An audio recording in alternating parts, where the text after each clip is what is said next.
Yo, what's going on, guys? So, in last episode, we simmed the first round of the playoffs. We played the Calgary Flames. We put in a good effort, but we lost in seven. The last game was a blowout game, but the game before that, we literally just barely won. So we had a very good still playoff run, good for our growth for the future. So at least we will be more prepared for next year's playoffs if we make it again, which I'm hoping we will. So in this episode, we are going to follow our AHL club's playoffs. And then after that, we are going to get on to the draft and then re-sign stage and maybe even free agency in this episode. I'm going to do a couple pre-recorded episodes, though, for YouTube, guys, so you guys know. Reason being is because my dad is home all week, so I won't be able to actually record on those days. So, anyways, let's just show you quickly something. Oh yeah, we didn't check the player stats for the playoffs for the NHL club. I meant to show you guys that last episode, but we ran short on time. So this is currently on the AHL screen, so I'm gonna have to switch it over. So in the NHL for playoff wise, so leader in goals was Jake Virtanen, Brandon Sutter, Alex Tuck, Bo Horvat, and Mikhail Granlund, all with 2 goals. Then assist-wise was Troy Stetcher with 6 assists, and point-wise was also Troy Stetcher with 6 points. Fiala was also up there, those type of things. So as you can see, our entire lineup had a lot of points except for Tramkin, Fontaine, and Davidson. But yeah, we just did not get it done in the playoffs. Goaltending-wise, Vasilevsky was 3-3-0 with a 3.02 goals against average and a 903 save percentage. And I don't know why Thatcher Demko played a game in the playoffs. I don't remember which game that was, but he had a 1.2 goals against average and he went 1-1-0 or 0-1-0 and 963 save percentage. So yeah, I don't know if he came in relief of Vasilevsky, I think so, in one of the games, but he faced like 27 shots, it said. So pretty good performance still from him, even though it was considered as a loss. Okay, so let's get on to the AHL playoffs. We're not actually going to slow sim the games unless we get to the finals, but we are going to just like sim 2 games at a time and see if our team is up at all. We're hoping Nolan Patrick and Balsers and Hintz and Liljegren and all those other good prospects manage to bring back a cup this year. That would be pretty nice. So we are in round number 2 against Rochester. We already eliminated Binghamton. Let's see if we could take the first 2 games in Rochester. And we've got an injury for the AHL, and it's Andre Pavlik, and I think that's the starting goaltender, so that's not good. But Richard Backman's been really good all season long, so luckily Backman's there. So Backman will start, and Schwartz is the backup. So that's not a good way to start the AHL playoffs with an injury, as we lose in overtime in game 1 and we lose 2-1 in the second game. So we kind of have our backs against the walls. We need to win both of these home games to probably stay alive in the series. So first game on home ice, game 3, and we win 4-2. Rochester's actually been a very good team in the playoffs so far. They've only lost this 1 game. I guess they swept their first round then. Let's see if we can tie it. And we do not. So we fall down 3-1. We need to win these next 3 games, or else it is gonzo. And we're in Rochester for this game. This is a big game. Let me just send out my scout. United States for a month. Come on, boys. You need to win this. And we lose 4-1 in the game and the series. So, well, that was a bit short-lived. But let's just show you guys who got points for the AHL club in the playoffs, just so you guys can see how they performed. So I think it was mostly the prospects that we are going to have in the NHL that was doing good. Yeah, so Balsers had 8 points. Hintz had 7 points. Nolan Patrick had 5 points. Liljegren had 5 points. So on like that. Let's just see goaltenders. Yeah, wow. If Pavlik didn't get injured in that playoff round, we could have probably went farther, but Yeah, because Backman didn't play good in these playoffs when he's played, so. But that's that. Let's just sim all the way to the draft. We're probably looking for a winger if we can, maybe to play alongside Nolan Patrick down the future.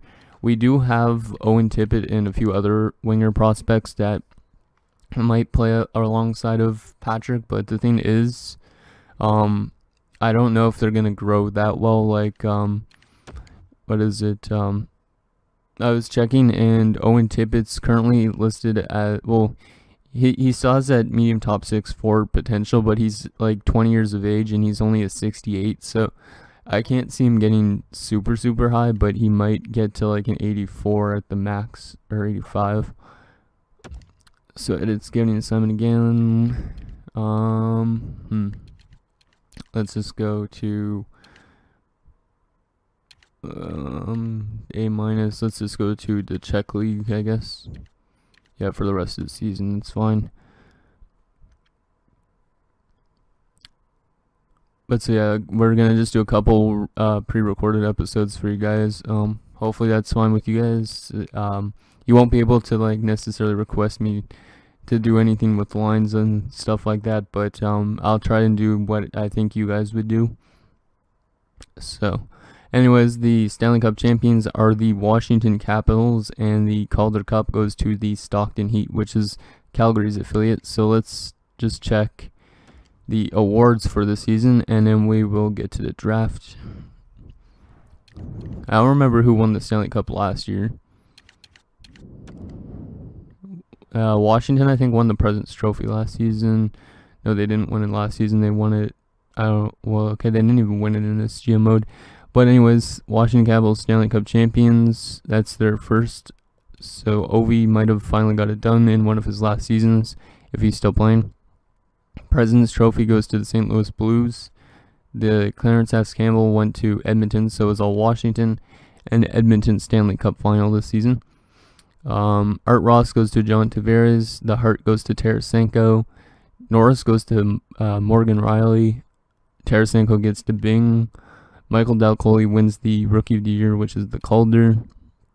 Conn Smythe goes to Alexander Ovechkin. So Ovechkin finally teared it up in the playoffs and carried his team to a cup.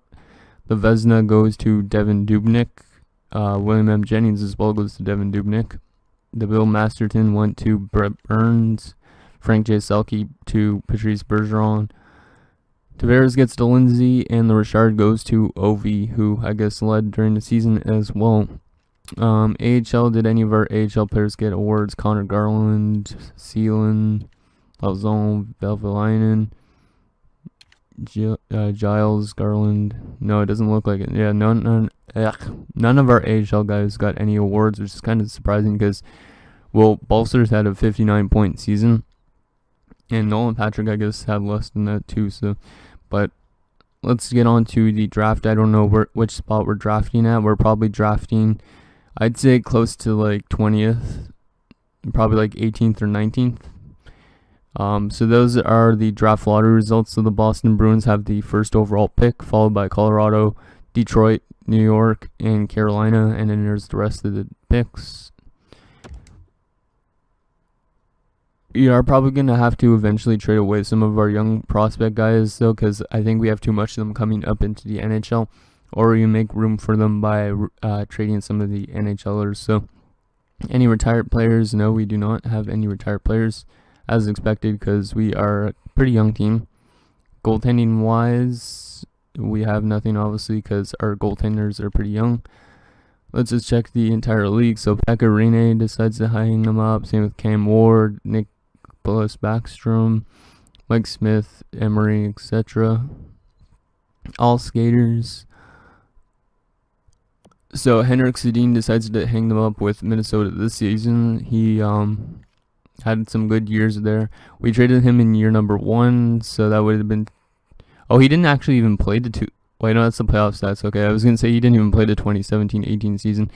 Okay, so we traded him like at the start of the 2016-17 season, I think, or at the deadline.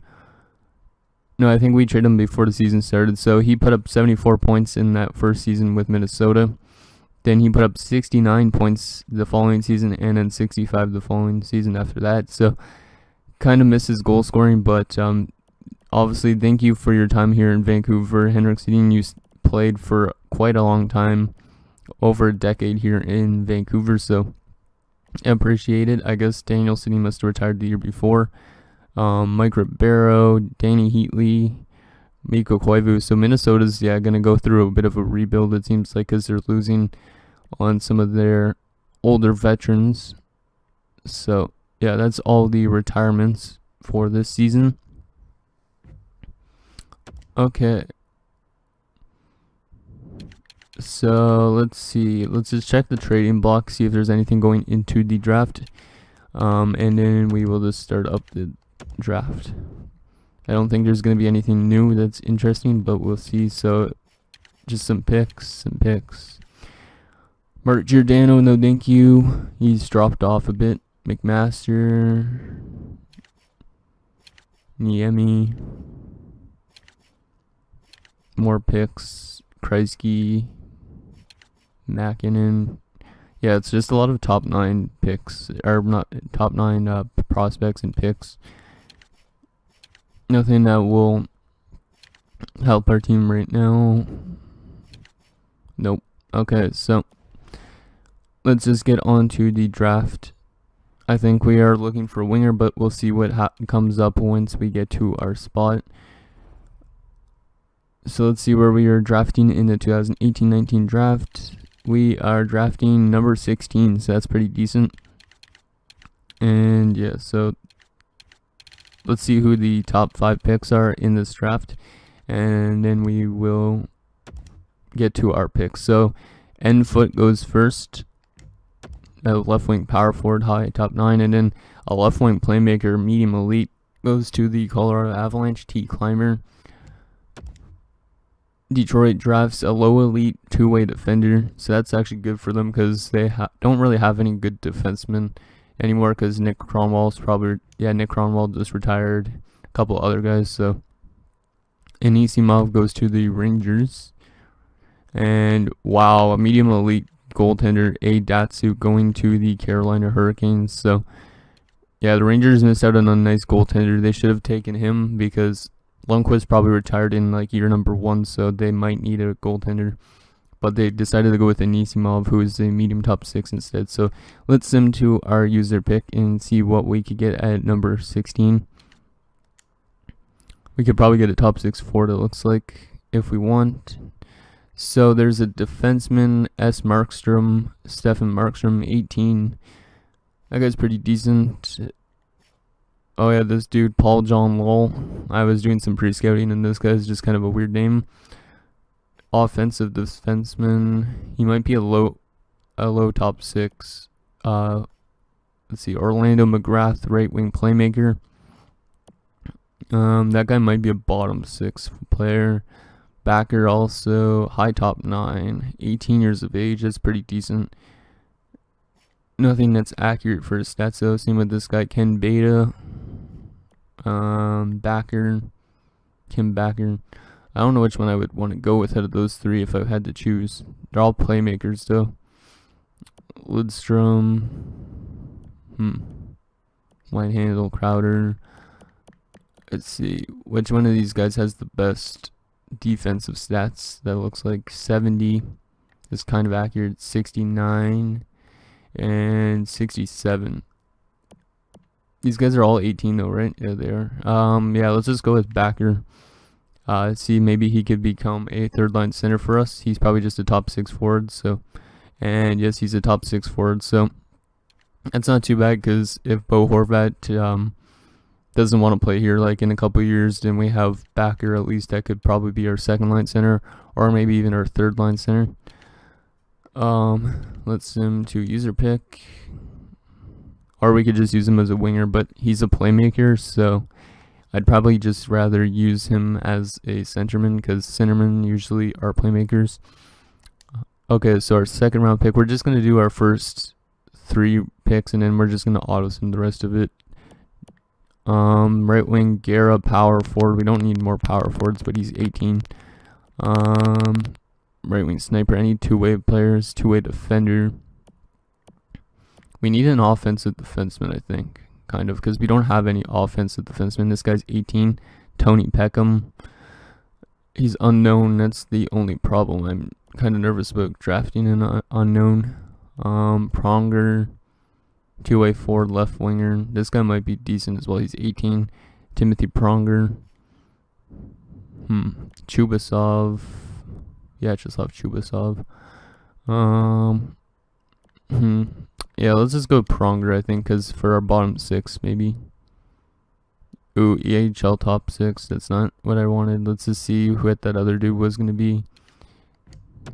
Is that defenseman? Oh, Peckham was a medium top 6. God damn it. Could have went with him, but whatever.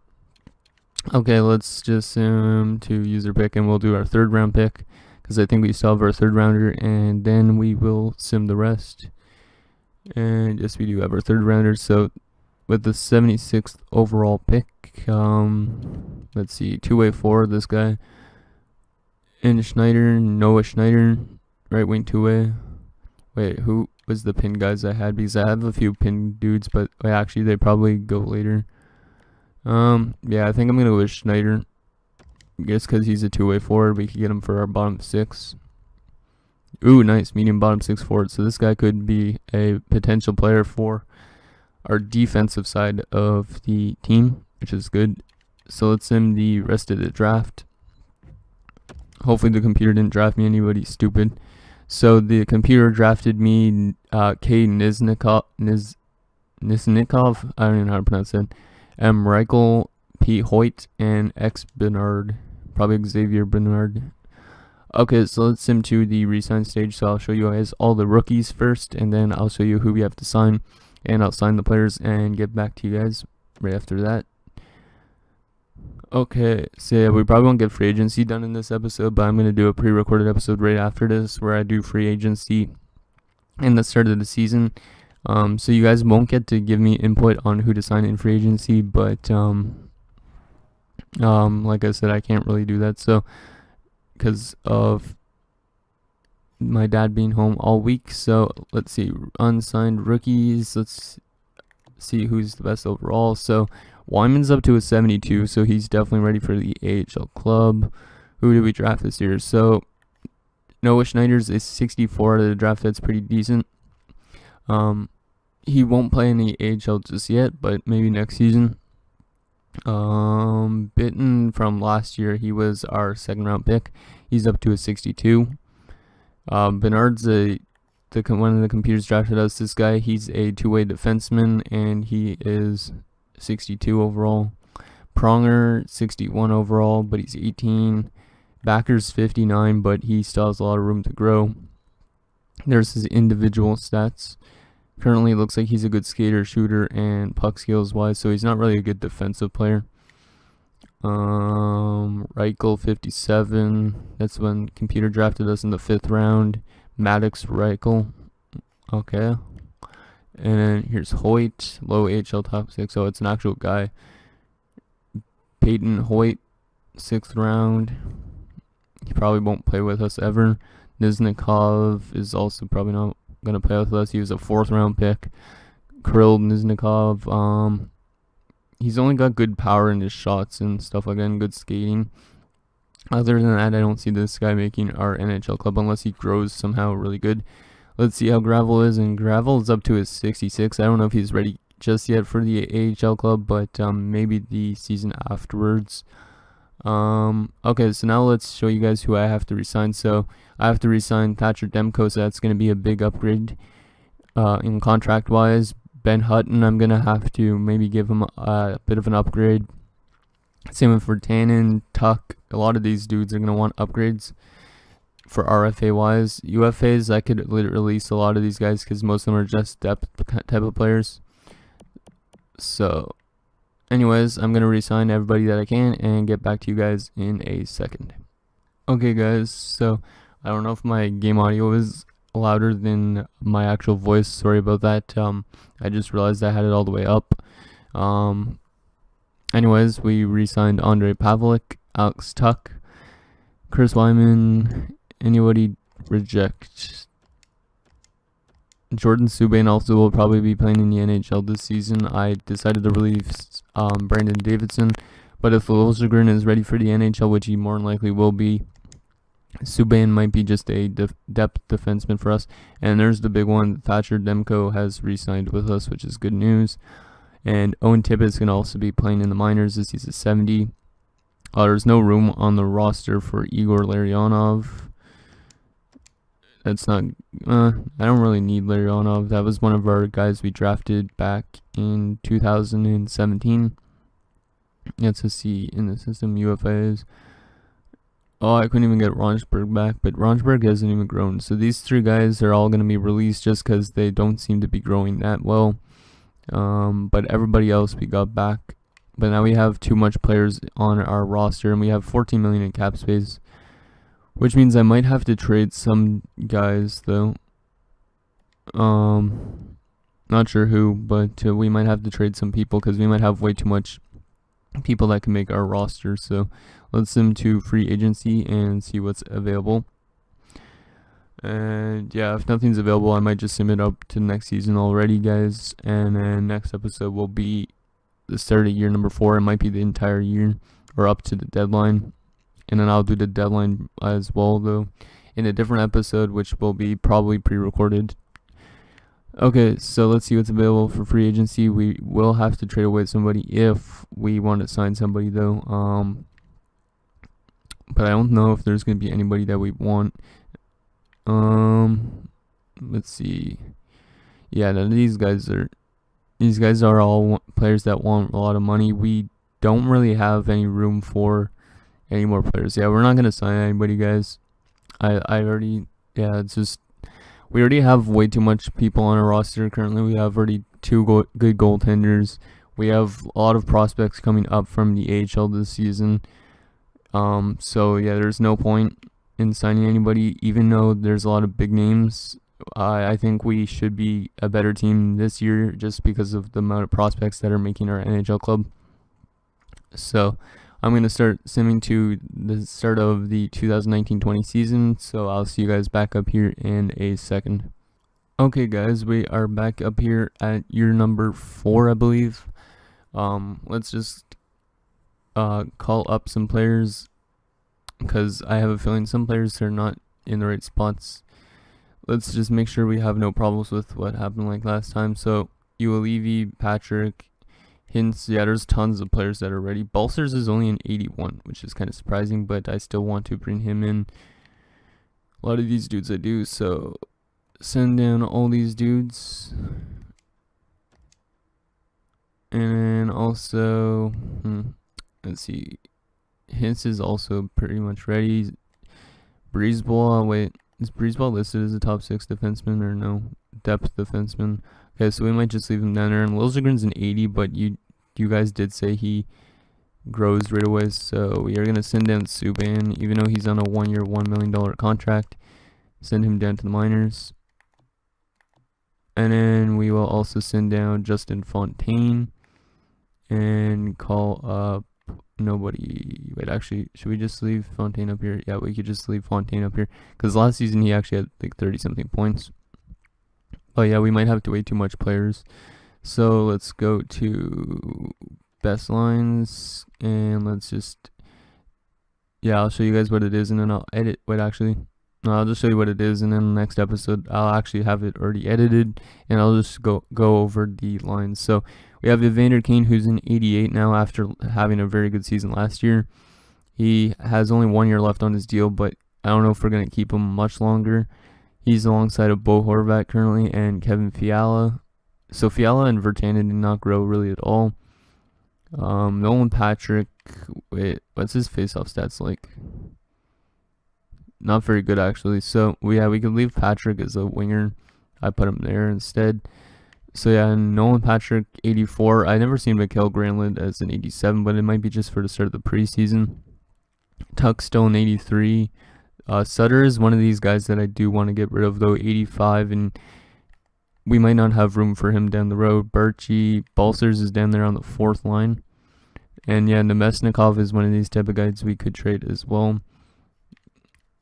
Fontaine, yeah, could be a depth dude. Hints I don't want is depth, and same with Marcus Granlund. See, like, we don't have a really lot of spots on our team. Like, I think Brandon Sutter is trade bait for next episode. Like, I'll probably trade him. Let's put Granlund there. Scratch Sutter for now. So Fontaine would be scratched. Hints I want in the lineup kind of too, though. So Nemesnikov I think is also trade bait. Both those guys only have 1 year left on their contract, though, so it might be hard to move them. Or we just leave them as depth players, because I'd rather play the youngsters. So that should be everybody that I want in the lineup, right? Nemesnikov, yeah, scratch. Okay, good. Defensively, Juho Levy, Liljegren gets in there. That's good. Trampkin, Theodore Stetcher. Anybody who's scratched for defenseman? Nope. Okay, so that's that. What about goaltenders? I just want to see how Thatcher Demko is. And he's our starting goaltender now. He's an 88, so yeah, I don't know if Vasilevsky's going to complain about that, but we might have to have these two just alternate randomly. Vasilevsky's contract actually ends this season, so we might have to release him at the end of the season, just because he might not want to play here much longer, considering Thatcher Demko is better than the two.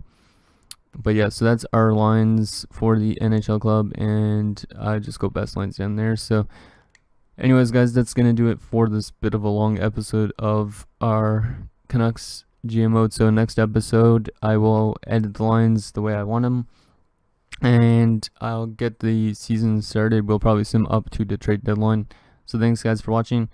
See you guys next time.